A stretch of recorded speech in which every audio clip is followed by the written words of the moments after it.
هو الحبيب الذي ترجى شفاعته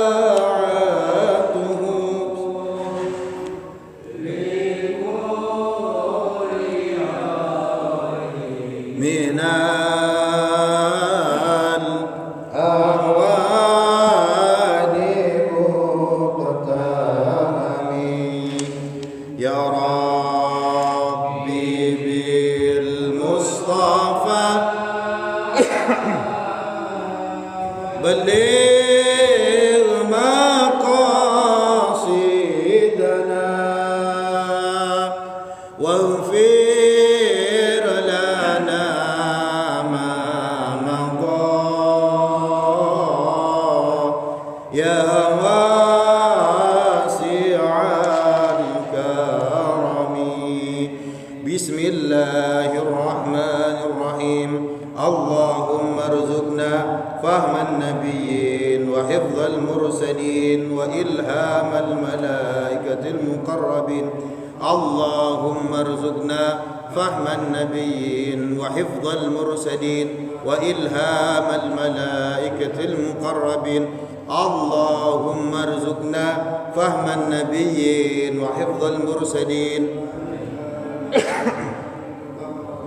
إلى حضرة النبي المصطفى محمد صلى الله عليه وسلم وعلى آله وأصحابه وأولاده وأزواجه وذريته وأهل بيت الكرام ثم إلى جميع العلماء العاملين من الشهداء والصالحين والمصنفين المخلصين خصوصا إلى شيخ محمد نواوي البنتني وشيخ ابن حجر العسقلاني نفعنا الله بهما وبعلومهما في الدارين آمين وإلى جميع مشايخنا خصوصا إلى أبوي أحمد حضر بن رملي ثم إلى جميع أبائنا وأمهاتنا وأجدادنا وجداتنا شاء لله لهم الفاتحة أعوذ بالله من الشيطان الرجيم بسم الله الرحمن الرحيم الحمد لله رب العالمين الرحمن الرحيم مالك يوم الدين إياك نعبد وإياك نستعين اهدنا الصراط المستقيم صراط الذين أنعمت عليهم غير المغضوب عليهم السلام عليكم ورحمة الله وبركاته الحمد لله رب العالمين وبه نستعين على أمور الدنيا والدين والصلاة والسلام على أشرف الأنبياء والمرسلين أما بعد. Alhamdulillah, kita bersyukur kepada Allah Ta'ala diberikan kesehatan, kesempatan untuk kembali lagi mengkaji kitab Nasaihul Ibad yang berisi tentang nasihat-nasihat untuk kita sebagai seorang hamba. Kita sudah sampai masih di bab kedua, makalah yang ke-18 dari bawah baris ke 1, 2, 3, 4, 5, 6, 7, 8, 9, 10, 11, 12 baris ke-12 dari bawah halaman 6. Bismillahirrahmanirrahim. Qala al-musannif Syekh Muhammad Nawawi Al-Bantani nafa'ana Allahu bihi wa bi ulumi fid dharain amin. Wal maqalatu tsaminatu asyaratu, maqalah yang ke-18. Qila, dikatakan, man taraka dzunuba raqqa qalbuhu, siapa orang yang meninggalkan perkara-perkara dosa maka hatinya menjadi lembut. Kalau sudah lembut, fayaqbalun nasihata wa yakhsha'u laha, maka dia gampang menerima nasihat dan khusyuk terhadap nasihat tersebut. Nah, kita ini terdiri dari jasmani dan ruhani. Yang menjalankan, yang mengontrol kita itu adalah wilayah hati. Di wilayah rohaniyahnya ini dikatakan oleh Rasulullah ada satu segumpal daging, kalau itu rusak maka rusak semuanya. Nah, itulah hati, itulah al-qalbu, itulah hati.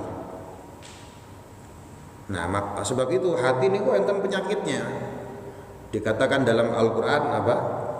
Fazadahumullahu maradha.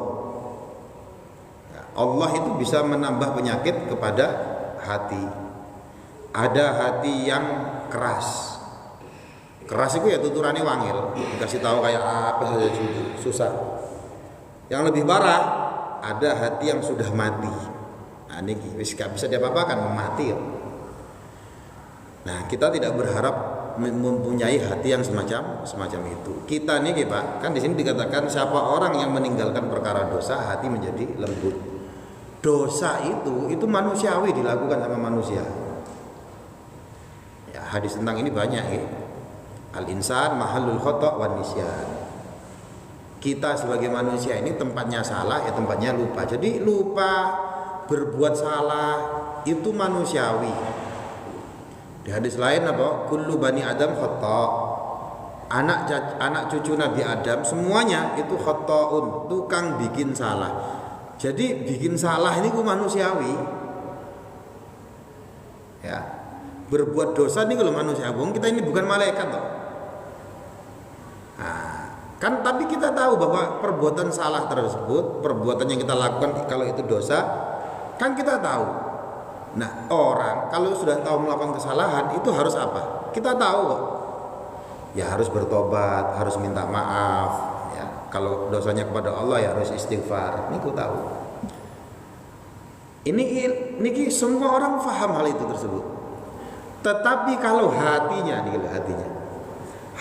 atos, hatinya keras atau bahkan hatinya mati, sudah tahu salah gak ngurus. Nah, maka di sini dinasihatkan barang siapa yang meninggalkan dosa, walaupun dosa ini sering kali kita kerjakan, tapi dia berupaya untuk meninggalkan perkara-perkara dosa tersebut, raqqa qalbuhu, maka hatinya menjadi menjadi jernih, ya, menjadi lembut, hatinya menjadi jermut. Kalau sudah lembut, ya, fayaqbalun nasihah wa yakhsha'u laha, maka dia mudah menerima nasihat. Nah, semuanya pusatnya di hati. Wa man tarakal haram, dan barang siapa yang meninggalkan perkara haram, fil mat'umi wal malbusi wa ghairihima, yaitu perkara haram terhadap apa yang dimakan, apa yang dipakai dan selainnya, ya, pokoknya perkara-perkara haram, berupaya untuk ditinggalkan. Wa akalal halal, dan dia mengkonsumsi makanan halal, apa yang terjadi sama dia? Soffat fikratuhu, maka pikirannya menjadi jernih. Pikirannya menjadi jernih. Ya, apalagi kita laki-laki manusia ya, kalau sudah dikena masalah, ya, itu pikiran tidak bisa menjadi jernih. Sebab itu kadang ini kita itu butuh teman ngobrol, ya, karena teman ini kalau sudah rembukan, dia kan melihat dari sisi berbeda. Sedangkan kita punya masalah ini ruwet, pikiran ini ruwet, tidak bisa berpikir jernih. Ya, tapi yang dimaksud di sini konteksnya lebih luas, ya. Siapa orang yang meninggalkan makanan haram dalam hal pakaian, makanan dan sebagainya, kemudian dia mengkonsumsi makanan halal, pikirannya menjadi jernih. Loh, kalau pikiran jernih ya manfaatnya banyak. Ya. Dia berpikir tentang keluarganya, harus gimana keluargaku, tapi jernih, ya gampang. Dia memikirkan bisnis, memikirkan pekerjaan, bagaimana karir pekerjaan saya supaya meningkat. Ya kalau berpikir jernih, itu enak. Tapi coba betapa banyak di sekitar kita, ya, ada satu, ya gak usah jauh-jauh, gigulo nih ya. Kemarin itu baru pergantian dekan nih. Saya ditempatkan di satu unit. Nah, dikasih kerjaan. Masa ini kerjaannya aku gak iso. Ya. Saya diletakkan di unit, dikasih pekerjaan yang itu bukan bidang saya. Kan belum saya kerjakan nih kan. Belum saya kerjakan, tapi aku suwet, iki opo lagi wis ya. Akhirnya saya datang ke sana, datang ke sini untuk ngelobi-lobi nih. Coba sampaikan lah ini, saya gak bisa kayak gini, itu malah berantakan kerjaan. Padahal belum dikerjakan ya, wis perlu disi. Nah, tapi coba kalau seumpama misalkan ya berpikir jernih ini gampang. Karek marani bose kan, aku iso gini, tambah berantakan Bu. Nah, kira-kira kan seperti itu kan kalau pikiran jernih. Banyak di antara kita niku ya karena pikirannya gak jernih, ada pekerjaan belum dilakukan wis pusing disi. Itu karena pikirannya gak jernih gitu. Ya kita nih gitu. Nah, supaya maka di sini dikasih nasihat kalau mau jernih yaitu mengkonsumsi makanan halal dan meninggalkan perkara-perkara haram. Tapi ini lebih spesifik nggih. Ya, pikiran jernih maksudnya di sini apa? Ala masnu'atillahi ta'ala. Atas apa-apa yang telah dikerjakan oleh Allah taala. Ad-dalatu ala ihya'illahi ta'ala al-khalqa ba'dal maut. Yang mana yang masnu'atnya Allah taala, apa yang sudah diciptakan oleh Allah taala, pekerjaannya Allah taala itu adalah ala ihya'illahi ta'ala al-khalqa ba'dal maut. Yang itu yang mana di situ jelas Allah menunjukkan Allah itu menghidupkan makhluk dari yang tadinya mati. Wa ala wahdatihi, dan dia juga jernih bahwa Allah itu esa. Wa qudratihi wa ilmihi, dia juga jernih memikirkan kudrat kekuasaannya Allah dan ilmunya Allah. Jernih dia berpikir. Ya, niki penting Pak, karena saat ini zaman modern ya, di media sosial niki orang ngomong seenake dhewe. Di media sosial niki sekarang muncul orang-orang yang mempertanyakan eksistensi Allah. Itu banyak, terang-terangan mereka, belak-belakan. Gak usah jauh-jauh. Kemarin nih saya tuh ngajar mata kuliah, salah satunya mata kuliah namanya teosofi. Ya, ilmu kalam, tasawuf, filsafat itu. Ini enten mahasiswa semester 1 baru lulus SMA nih. Dia cerita, Pak, saya membaca buku-buku filsafat. Ya, yang saya baca, saya kok tertarik dengan apa namanya tentang nihilisme. Ya, konsep nihilisme. Ini nihilisme niku intinya nggih, kita niki ya berasal dari ketiadaan. Nanti kalau sudah mati, ya wis entek, wis mati, gak apa-apa, gak ono surga, gak ada alam kubur dan sebagainya.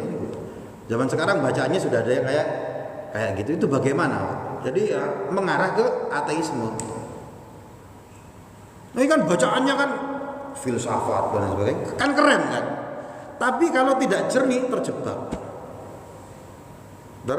Terjebak. Maka saya tanya, ya waktu itu saya megang spidol. Saya tanya, Mas, ini spidol ada tulisannya apa? Dia bisa baca tuh snowman. Mana yang lebih rasional? Pertama, saya ngomong adanya spidol ini berawal dari ketiadaan. Tadinya gak ada, moro-moro makceling langsung ono. Atau yang kedua, sampean percaya bahwa spidol ini tuh ada yang menciptakan. Ini snowman, ada tulisannya. Ini ono sing nulis, ada yang mendesain. Mana yang lebih masuk akal bagi sampean? Ya yang masuk akal, ya yang kedua Pak. Spidol ini pasti ada yang membikin. Sampean tahu yang bikin? Nggak tahu Pak. Tapi percaya kalau ini ada yang bikin? Iya Pak, percaya Pak. Karena itu tidak bertentangan dengan rasionalisme. Lah kok goblok ya? Kalau spidol sampean katakan pasti ada pembuatnya, alam semesta ini loh. Kok sampean bilang nihil berawal dari ketiadaan, tambah goblok kuadrat. Alam semesta ada langit, ada matahari itu berbagai-bagainya. Masa itu berawal dari sesuatu yang nihil, ketidakadaan. Tadinya gak ada, moro-moro ono. Kan gak mungkin. Ya, kalau terjebak dengan pikiran-pikiran semacam itu, nanti dia bisa menjadi ateisme, gak percaya karo Tuhan. Saiki wis akeh. Nah, hal-hal yang semacam itu berasal dari apa? Berpikir tidak jernih. Padahal ya kalau berpikir jernih mudah kok. Ya. Kita ditinggali Al-Qur'an niku mukjizat rasional. Ya, makanya ditantang berkali-kali dalam Al-Qur'an itu. Ayo coba Kalau bisa buat yang semacam satu surat seperti Al-Quran. Kalau kita kaji rasional semua. Nah, jadi dia jernih berpikir atas masnu'atullah. Nah, atas perbuatan-perbuatan Allah, apa yang sudah dikerjakan Allah Ta'ala. Bahwa Allah itu mampu menghidupkan sesuatu yang mati. Dia berpikir jernih tentang keesaan Allah.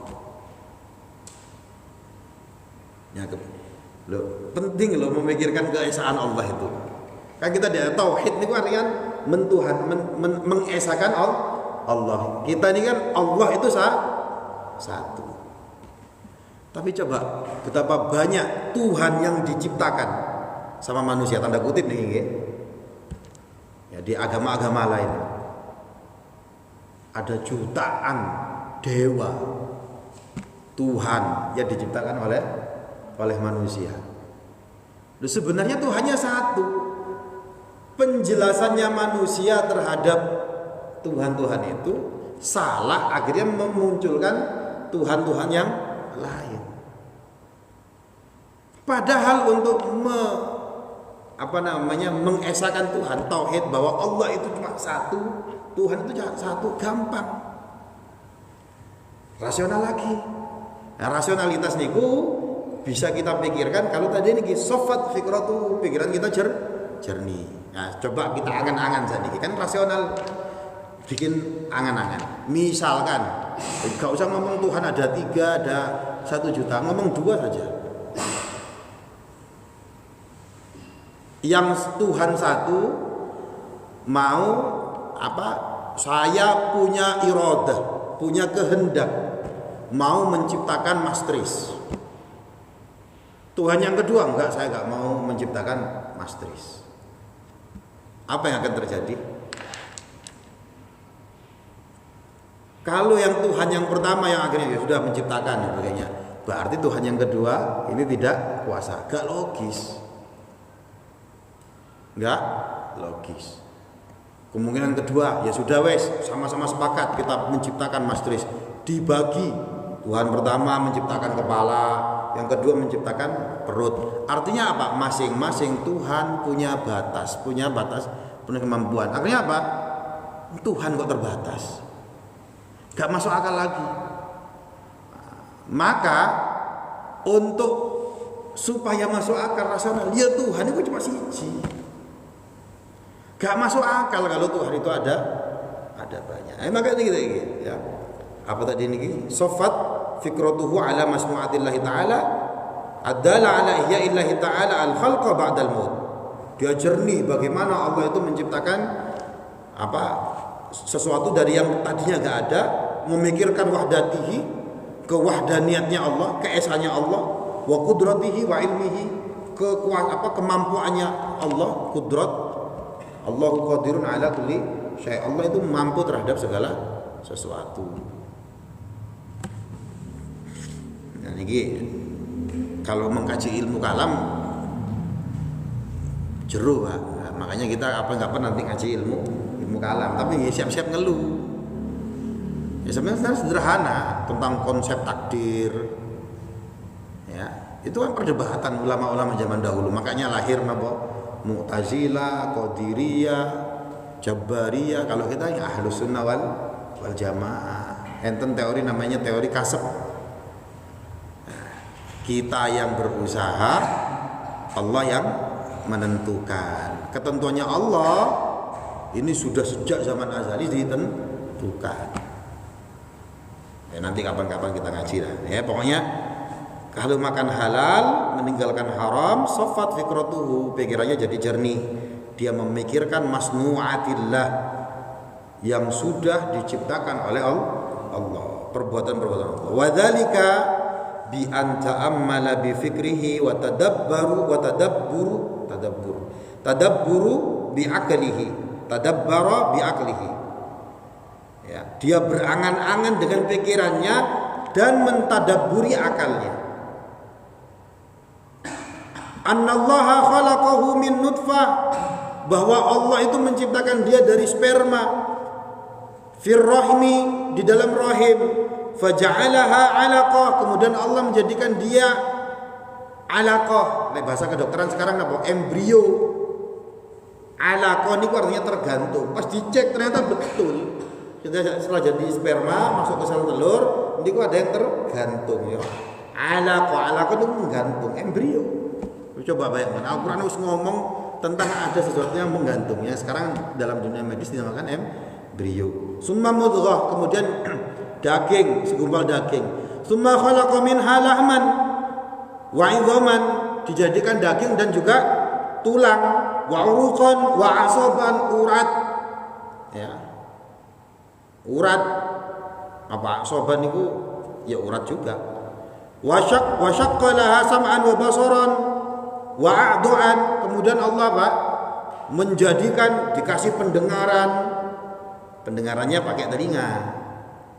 Wa basaran dikasih penglihatan, diciptakan mata. Wa a'dha'an dan anggota tubuh yang lain. Sudah komplit. Summa sahhala al-khuruja lil janin. Kemudian Allah memudahkan keluar ya berupa janin min batni ummihi, dari perut ibunya. Wa alhamahu, ya Allah kemudian mengilhamkan kepada janin tadi niku irtida'u thadi, nyusu ke payudara ya. Dikasih ilham. Hewan juga demikian, gak ada yang ngajari.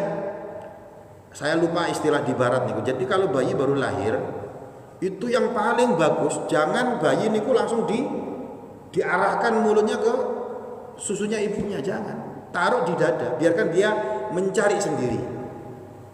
Itu bisa berapa persen mempengaruhi kecerdasan anak.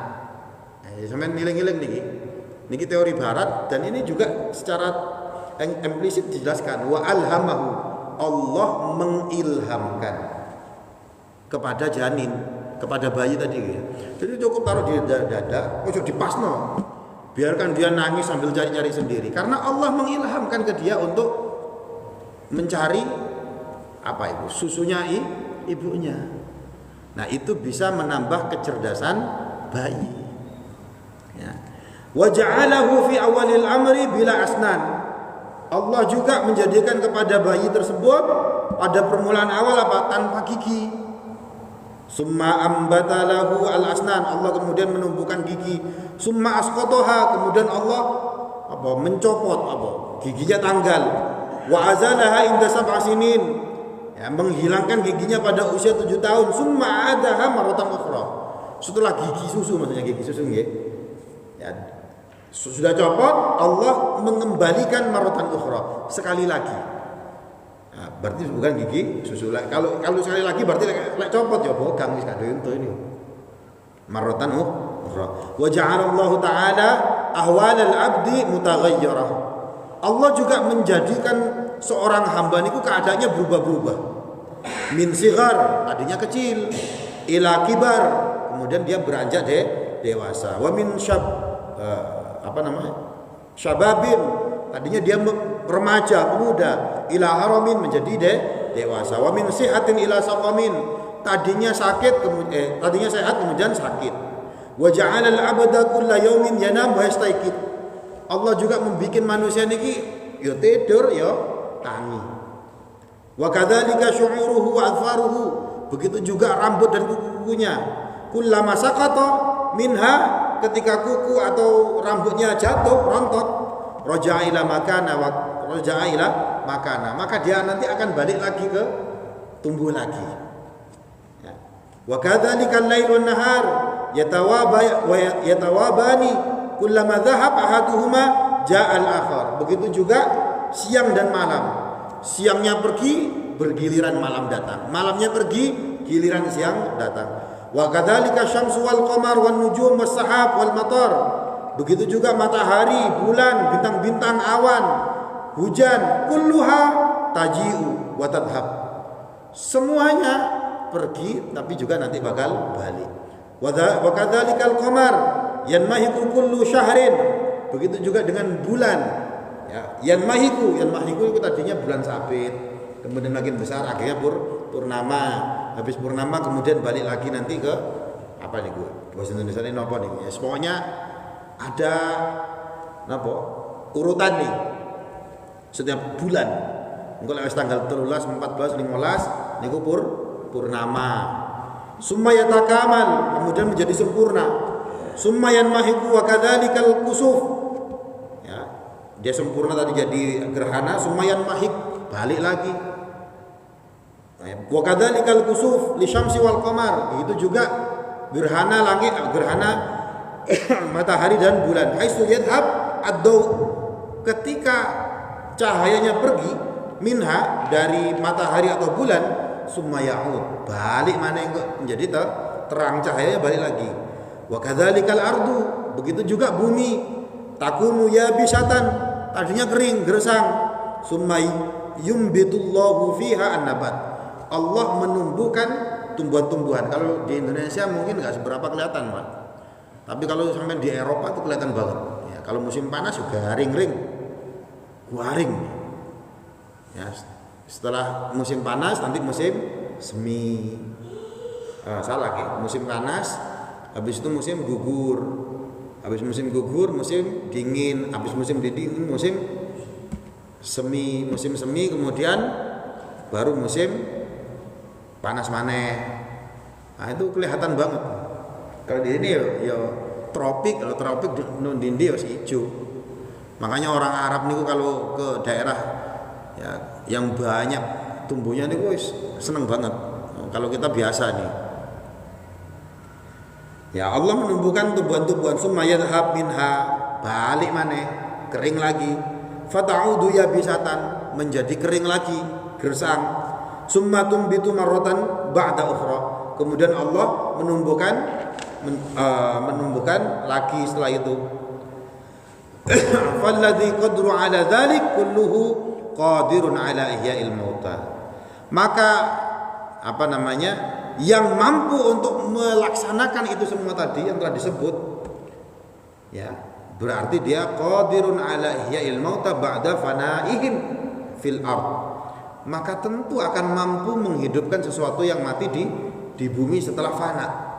Yang pasti mampu, yang menciptakan itu semua itu pasti mampu. Nah, yang kayak gini ini susah difikirkan kalau pikirannya tidak jernih. Banyak sekarang, Pak.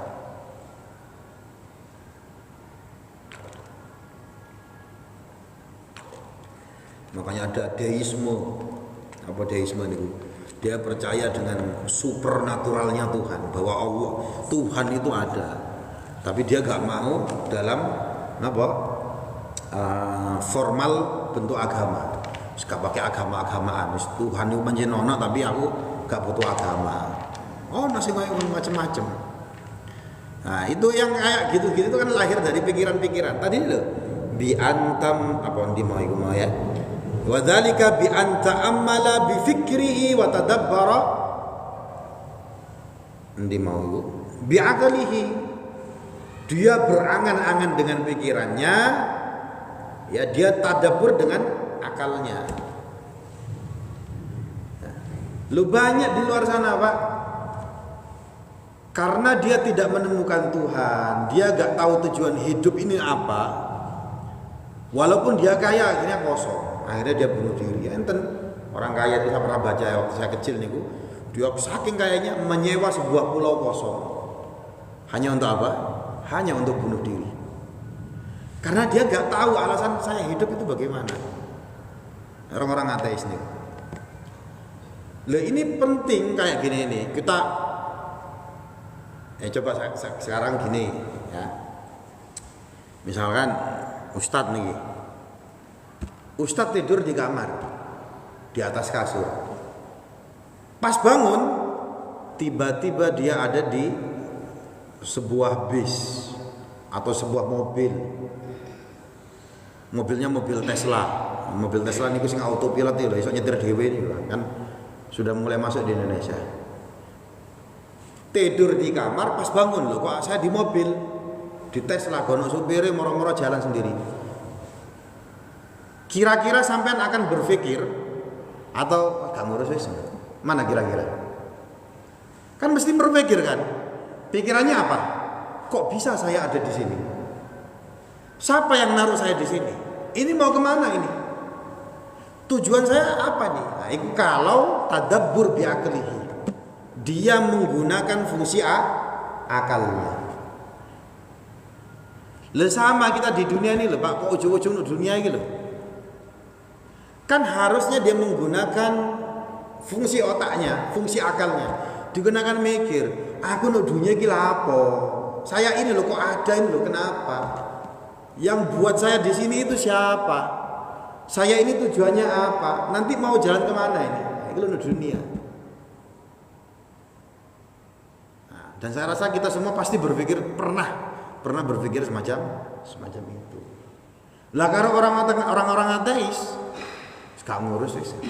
Ya kan logikanya kan sama seperti itu. Dia gak ngurus saya. Siapa yang ngirim tak gelem mikir wis. Tuhan sing ngirim kok ono moro-moro tiba-tiba saya ada dalam mobil sedan iki. Mau kemana? Ya sembuh, moro-moro gak ada. Itu ateis. Artinya apa? Dia tidak tadabbur bi aqlihi, tidak menggunakan fungsi akalnya. Nah, lagi-lagi hal-hal yang semacam ini terjadi karena tidak jernih pikirannya. Supaya jernih pikirannya, ini makan makanan yang halal, meninggalkan perkara-perkara haram, entah itu al-mat'um wal malbus wa ghairuhuma, baik itu yang dikonsumsi, dipakai atau selainnya. Pikiran jernih. Pikiran jernih, rasionalitas.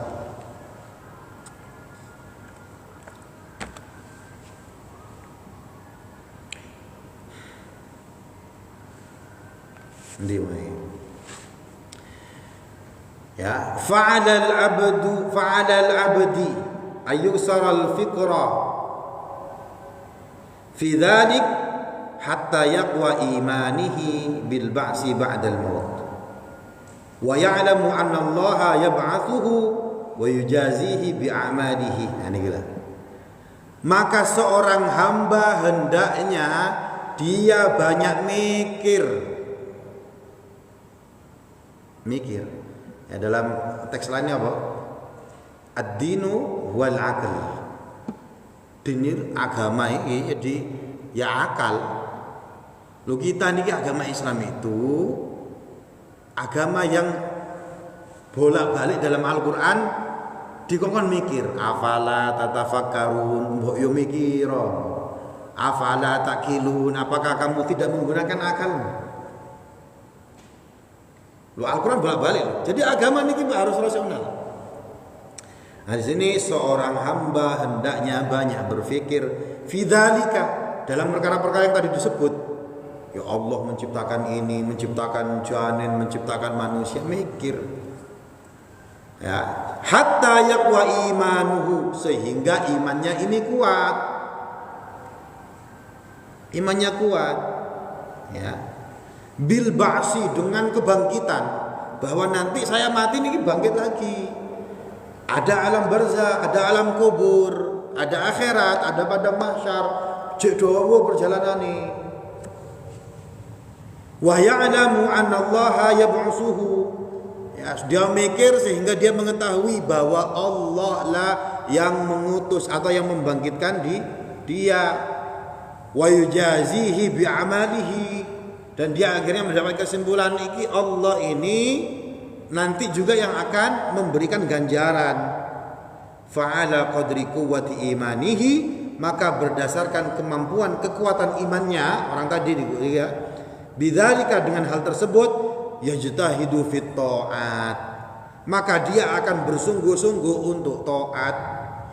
Kalau dia memikirkan itu semua, memikirkan tadi niku yang disebut tadi niku, imannya menjadi kuat, dan berdasarkan keimanannya ini, kekuatan keimanannya ini, dia akan bersungguh-sungguh yajtahidu fit taat, untuk senantiasa taat. Lu gak taat sama Allah yang menciptakan alam semesta ini. Kamu gak taat sama Allah yang menciptakan surga, neraka, langit, matahari. Kalau ada orang yang wah suka taat kayak gini, ya berarti keimanannya ya sak ngono wis. Keimanannya segitu. Ya, makanya di sini apa tadi? Ya, fa'ala qadri quwwati imanihi bidzalik, maka berdasarkan kadar kekuatan iman orang tersebut, kan beda-beda memang kadar keimanannya orang-orang. Yajtahidu fit ta'at, dia akan berusaha bersungguh-sungguh dalam ketaatan. Wajtinabu al mukhalafat li syar'i, dan dia juga akan berusaha untuk meninggalkan al mukhalafat, ya, yang bertentangan li syar'i dengan syariat. Wedi meninggal, maka dia akan berusaha untuk meninggalkan syariat. Ya, makanya kok ada orang ngakunya beriman, ngakunya dia Islam, kok minum minuman keras? Ya kadar keimanannya seperti itu toh. Ya, dia nyantai saja. Tapi di satu sisi banyak orang, ya apa namanya, yang nggak mau minum minuman keras. Ya, karena keimanannya itu betul-betul takut. Ya.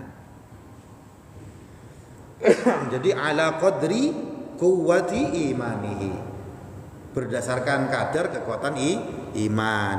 Kekuatan iman diciptakan dari apa? Dari banyak memikirkan hal tersebut. Macam-macam itu. Jadi zikir diingat. Dilihat apapun itu diingat. Allah bisa itu menciptakan apa namanya yang hebat semacam ini. Ada anak kecil dilihat loh, hafalannya kok wakeh. Kok bisa ya Allah menciptakan akalnya anak kecil ini kok bisa menghafal banyak. Nah, pikirkan. Akhirnya dipikir terus, tapi dengan pikiran yang jernih, ya, maka akan menambahkan keimanan. Ya kalau gak jernih, ya tadi udah akhirnya ketemu sing nihilisme, engko ketemu materialisme, ya semacam-macam kan. Nah ini kok. Wal maqalatu tasi'atu asyaratu. Maqalah yang ke-19.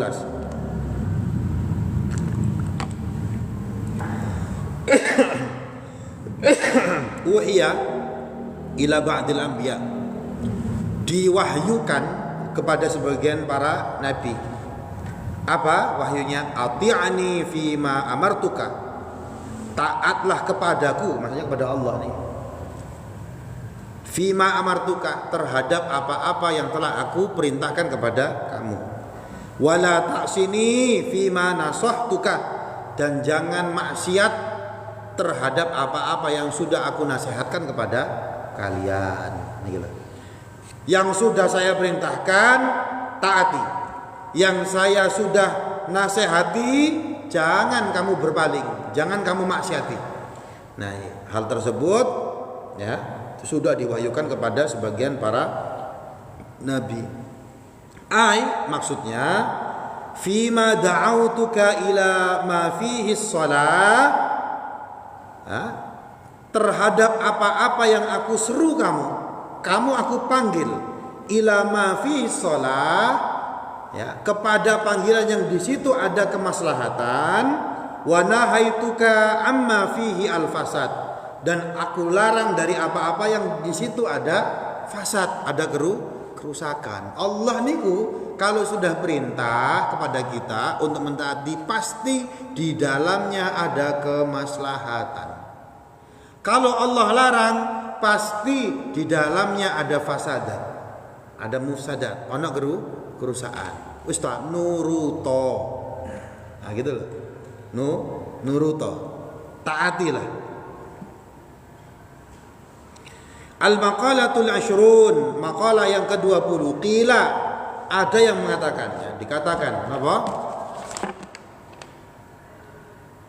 Ndi mau. Ikmalul akli, sempurnanya akal itu ittiba'u ridwanillahi ta'ala, yaitu mengikuti apa-apa yang diridhoi oleh Allah.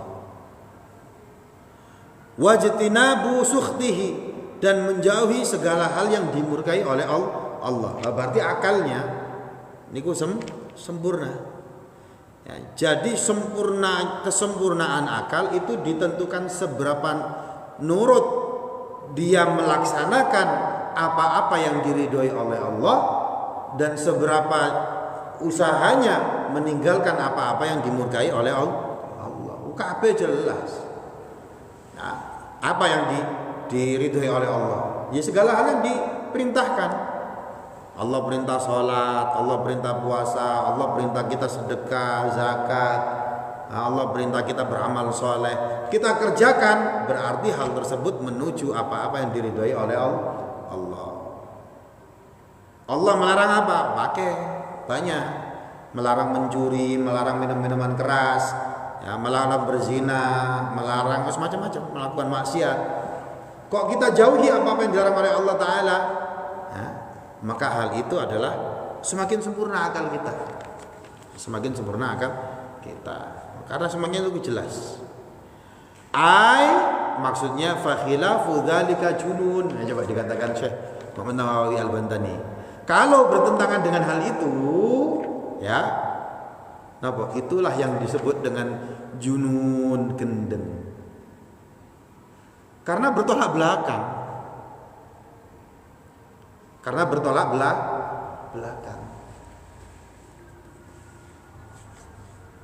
Namun diciptakan untuk apa? Untuk taat dan sebagainya. Kok kamu nggak melaksanakan? Berarti error nih. Error, ya. Ini teknologi HP misalkan. Di HP enten kalkulator. Kegunaannya kalkulator apa? Kan sudah default, sudah disetting kalkulator untuk ngitung. Kok sampean pakai untuk gambar? Yo gendeng awakmu. Kan gitu kan. Loh, kita ini kok diciptakan untuk apa? Untuk ibadah. Sudah diarahkan dan sebagainya. Kok gak nurut? Oh gendeng ini. Kan gendeng ya. Ya, apa namanya? Fungsinya nih gak gendeng. Nah, jadi dinamakan di sini sama Syekh Muhammad Nawawi Al-Bantani, napa? Fa khilafu dzalika junun. Kalau kebalikan dengan hal tersebut, ya karena gak rasional, akalnya gak digunakan, maka dia disebut dengan junun, gendeng. Ya, gila, majnun. Ya. Jadi jannah, jin, junun, majnun itu artinya sing tersembunyi, akar katanya. Jin, ya, sesuatu yang tersembunyi. Jannah bisa, kan akar katanya sama ya. Janin, ya kan, karena gak kelihatan. Nah, junun ini yang dimaksud apa? Jununul akal, akalnya tersembunyi nih, gak digunakan. Nah, makanya disebut majnun, gendeng. Ya. Ada orang namanya Qais, seneng banget sama orang namanya Laila. Karena saking senengnya, saking cintanya, dia melakukan hal-hal yang gak logis. Akhirnya dinamakan Laila Majnun. Laila Majnun itu banyak di dalam kitab-kitab kuning dijelaskan tentang syair-syairnya. Ya. Wa amrud diyaru Laila. Wa uqbilul jidar wa dzal jidar. Wa masaghafna qalbi hubbud diyar walakin hubba man sakanat diyar. Saya mendatangi rumahnya Mbak Laila, yang katanya Qais.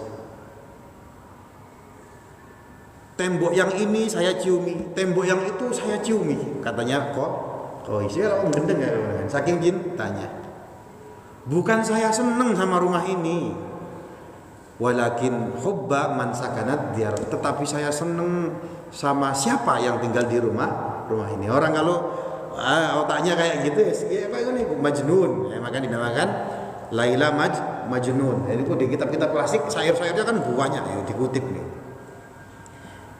Tingkahnya gila. Ini kok orang yang tidak digunakan akalnya dengan benar. Makanya orang yang kalau sudah seneng banget ya apa tai ayam rasa coklat. Cinta ini kan kayak gitu kan.